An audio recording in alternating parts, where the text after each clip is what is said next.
गुलमर्ग में सेना के 2 वाहनों पर आतंकियों ने हमला कर दिया और इस आतंकी हमले में सेना के 3 जवान शहीद हो गए हैं, जबकि 2 सेना के पोर्टर उनकी जान यहां पर चली गई है। और इसके अलावा हमले में 2 लोग घायल हैं, जिसमें सेना का एक पोर्टर भी शामिल है। ये हमला आपको बता दें कल शाम 7 बजे हुआ, जब आतंकियों ने सेना की 2 गाड़ियों पर ताबड़तोड़ फायरिंग शुरू कर दी और वहां से वो फरार हो गए। सेना के वाहन पर हमला घाटी के उस इलाके में हुआ है जो कि आमतौर पर आतंकवाद से मुक्त रहता है। गुलमर्ग और बूटा पथरी जैसे ऊपरी इलाकों में जो टूरिस्ट हैं उनकी भीड़ हमेशा लगी रहती है। फिलहाल आतंकियों को ढूंढने के लिए सेना ने अपनी सख्ती बढ़ा दी है, सर्च ऑपरेशन जारी है।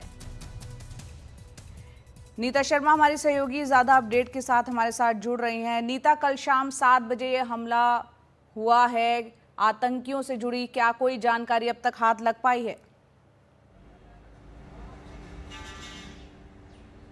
अभी जो सर्च एंड कॉम्बिंग ऑपरेशंस हैं वो फिलहाल चल रहे हैं बूटा पथरी का इलाका की। आप जैसे कि आप बोल रही थी कि ये अपर रीचेस में है और ये एलओसी के पास पड़ता है। गुलमर्ग जो है वो नॉर्थ कश्मीर में है। नॉर्थ कश्मीर जो है वो पिछले 1-1.5 साल से जो था वो शांत था। हमने देखा था कि ज़्यादा जो हमले हो रहे हैं पिछले 1.5 साल से वो जम्मू घाटी की साइड हो रहे थे। तो जो सिक्योरिटी फोर्सेस का जो फोकस था, एरिया जो फोकस था वो जम्मू साइड में था, यानी साउथ ऑफ पीर पंजाल पे था। लेकिन अब दोबारा से आतंकी गतिविधियां जो हैं वो घाटी के पीर पंजाल के दूसरी तरफ भी होने लग गई हैं। अब ये बूटा पथरी का ताज़ा जो है वो अपडेट आ रहा है। कल ये जब हमला हुआ जया तब कुछ घंटे पहले ही यूनिफाइड हेडक्वार्टर्स की जो मीटिंग है वो लेफ्टिनेंट गवर्नर मनोज सिन्हा ने चेयर की थी, जिसमें सभी सीनियर सिक्योरिटी ऑफिशियल्स जो हैं वो वहाँ पर थे। आर्मी का हाईएस्ट जो लेवल ऑफ ऑफिशियल्स हैं वो वहाँ पर थे। उसी के कुछ देर बाद यह हमला जो है वो रिपोर्ट हुआ। इसमें अभी 3 जवान जो हैं वो मारे गए हैं और 2 पोर्टर्स जो हैं वो मारे गए हैं। अभी 2 जवान जो हैं वो और भी घायल बताए जा रहे हैं। उन्हें उनकी जो ट्रीटमेंट है वो श्रीनगर में चल रही है। लेकिन ये इलाका क्योंकि डेंसली फॉरेस्ट है, एलओसी के पास है, इसलिए इन्फिल्ट्रेशन अटेम्प्ट्स को लेकर भी जो चिंताएं हैं वो सिक्योरिटी बलों में, सुरक्षा बलों में है। कल लेफ्टिनेंट गवर्नर साहब ने सुरक्षा एजेंसियों से इसके बारे में जो है वो जानकारी भी मांगी थी, क्योंकि ये जिस तरह के जो अटेम्प्ट्स हो रहे हैं लगातार सीमा पार से हो रहे हैं। ये जो अभी कुछ दिन पहले 5-6 दिन पहले गांदरबल में भी जो अटैक हुआ था उसमें भी बताया जा रहा था कि ये फ्रेश इन्फिल्ट्रेशन है। तब भी नॉन माइग्रेंट्स को अटैक किया गया था, मारा गया था। कल दोपहर को भी एक इंसिडेंट जो है वो त्राल में हुआ था, उसमें भी एक नॉन माइग्रेंट को ही जो है वो अटैक किया गया था। जी नीता, बहुत बहुत शुक्रिया इस पूरे अपडेट के लिए। तो जो कल ताज़ा ये हमला हुआ है वहाँ पर 3 जवान हमारे शहीद हो गए हैं और इस हमले पर जम्मू कश्मीर के जो उपराज्यपाल हैं मनोज सिन्हा, उन्होंने ट्वीट किया है। ट्वीट करते हुए लिखा है कि बूटा पथरी सेक्टर में हुए जघन्य आतंकी हमले पर सेना के शीर्ष अधिकारियों से बात की, आतंकवादियों को मार गिराने के लिए मुंह तोड़ जवाब देने का निर्देश दिया है। कार्रवाई प्रगति पर है, हमारे शहीदों का बलिदान व्यर्थ नहीं जाएगा।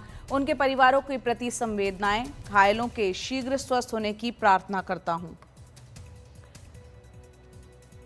और वहीं जम्मू कश्मीर के मुख्यमंत्री ओमर अब्दुल्ला ने भी ट्वीट किया है और ये लिखा है कि उत्तर कश्मीर के बूटा पथरी इलाके में सेना की गाड़ियों पर हमले की बहुत दुर्भाग्यपूर्ण खबर है, जिसमें कुछ लोगों की जान गई है और कुछ घायल हुए हैं।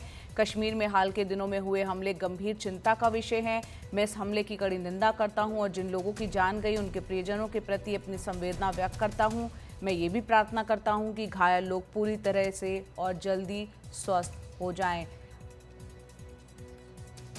बीजेपी के नेता जो रविंद्र रैना है, इस घटना के बाद उन्होंने क्या प्रतिक्रिया दी है वो सुनते हैं। ये बुज़दिल पाकिस्तानी आतंकवादी भारतीय सेना के जांबाज वीरों का आमना सामना तो कर नहीं सकते, रात के अंधेरे में छिपकर इन कायर आतंकवादियों ने सेना के वाहन को निशाना बनाया है। इस सारे क्षेत्र में सेना और पुलिस ने घेराबंदी की है, सर्च ऑपरेशन शुरू कर दिया गया है।